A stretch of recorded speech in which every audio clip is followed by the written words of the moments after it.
Hello guys, wonder shall never end, my people. Yesterday Davido pikin do birthday and Tiwa Savage, since when that he take link na first time when they attend party, they say somebody be one try bully her with style.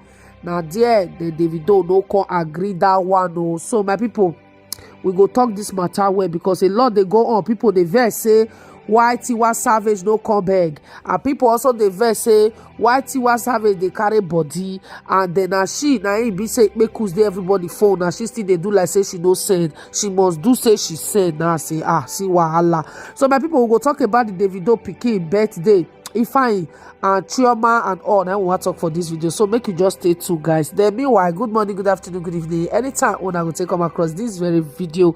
If today na your first time waiting to come across this YouTube quick channel, make you not fail to hit on the red subscribe button. Should in case you don't first subscribe here before, thank you and God Almighty go bless you. My name is African German First Lady. So guys, we're gonna jump into this matter right now. First, maybe we talk about the Tiwa for inside before we go Davido and Chioma and the birthday wey they do yesterday. So Tiwa Savage and Davido, you know I said Davido they go Tiwa Savage, or they go Tiwa Savage, they kind of together. All the children, almost all the children, they do birthday. Tiwa Savage pikin they attend, so Tiwa Savage definitely they go there. But apart from that one, wey they dey for America. Okay, but the first daughter and this one, she dey only attend. So this time right now, if I do 2 years birthday, and she can also attend with the pikin, because I believe say that because of the pikin they attend, need to carry pikin go, make pikin dance and have fun with the little boy when they do birthday. So according to the news when I go they show now right now, I go still show now the picture of Tiwa yesterday, what she wear for the party. They say as Tiwa reach the party, Tiwa behave normal as usual, but based on people many for that party what kind, and the Tiwa now everybody gets Tiwa make for inside phone. So somebody try to kind of want do anyhow, want raise the issue for front of Tiwa. You know, some of our Nigeria people, if your son don dey heat, they go want make they help you open and make it wide well so that you no go quick heat, and that is very very bad of also, to be frank and sincere.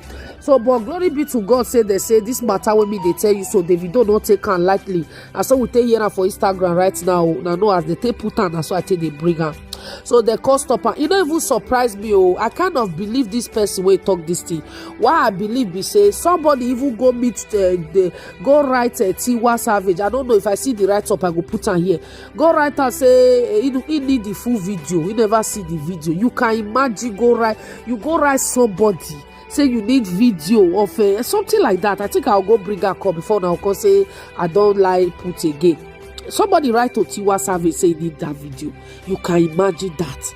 So you know, surprise me say somebody also track her for Davido party, try to misbehave before Davido call intervene. So that is bad. And a whole lot of people they say Tiwa they show if they carry body. My people, well, una no go feel understand. Now una go see and say she be RIP. Now that one, may I just tell una. Or una see and say Tiwa don't go cut one hand throw away because of what happened to her. My dear, this body they bear something. Obiere just one, like, no be say everything well. Of course, una know say things no well, but she cannot kill herself now. Make she move on with now life be that. Make she move on, because if she sit down inside her house now, she know they come out. This matter will cover her up. So she try to cover up this matter. Try to understand her, guys. Please, my Nigeria people, mona leave her alone. I beg. It don't happen. It don't happen. Anybody if he made mistake, what get here, I'm gonna let her go. And she attended that party with a lot of encouragement. I mean, you know, easy. Trust me, you know, easy at all. Even though say if me they look that video, say you look at with one eye, you close one eye, kind of oh God, you know that kind of thing. But not be say nobody will know they do am, but you know what, see her for public. That's the thing. You understand? So thank God say that one solved. Then we come to the birthday where Davido and Chioma do yesterday for their son when he did 2 years. So guys, a lot of news they waka they go say Davido and Chioma don't settle back, Davido and Chioma this, Davido and Chioma that.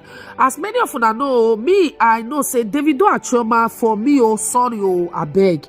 Now my own they tell you so. Davido and Chioma, me no see the like who get problem. Davido January, I don't see the video again. Anytime I say I go bring her to notice. January this year, Davido make interview where he for state say Chioma no like all this public sorting.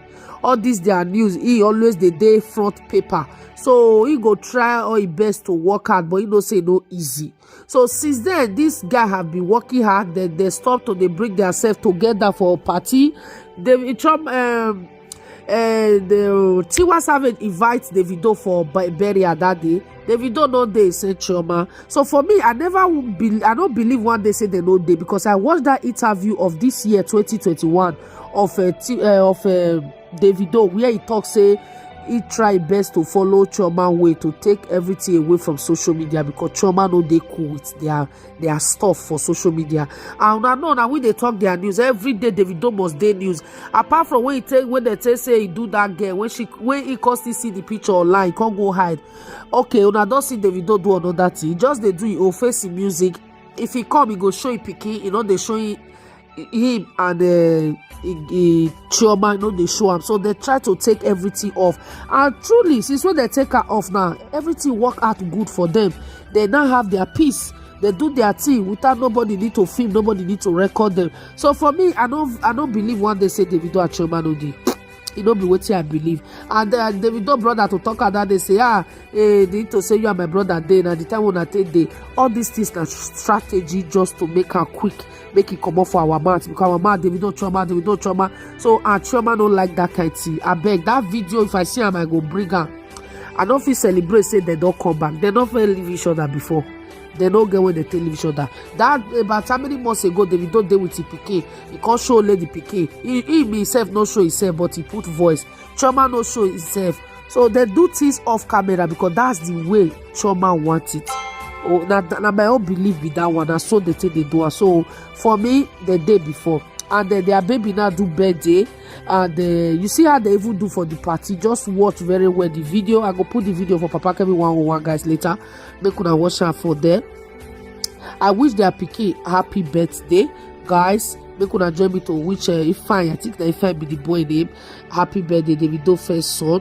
But I wish her happy birthday for this very video. Davido and Chioma no get time when they take get problem. Somebody write out for me one time, say, oh, I verse for you. You say Davido, you don't know YouTube is say, I don't even know how I go take talk about. Why me I know they want talk Davido matter, say me I do one like I dey walk. I don't want to do as walk. Oh, I dey talk Davido and Chioma matter like normal.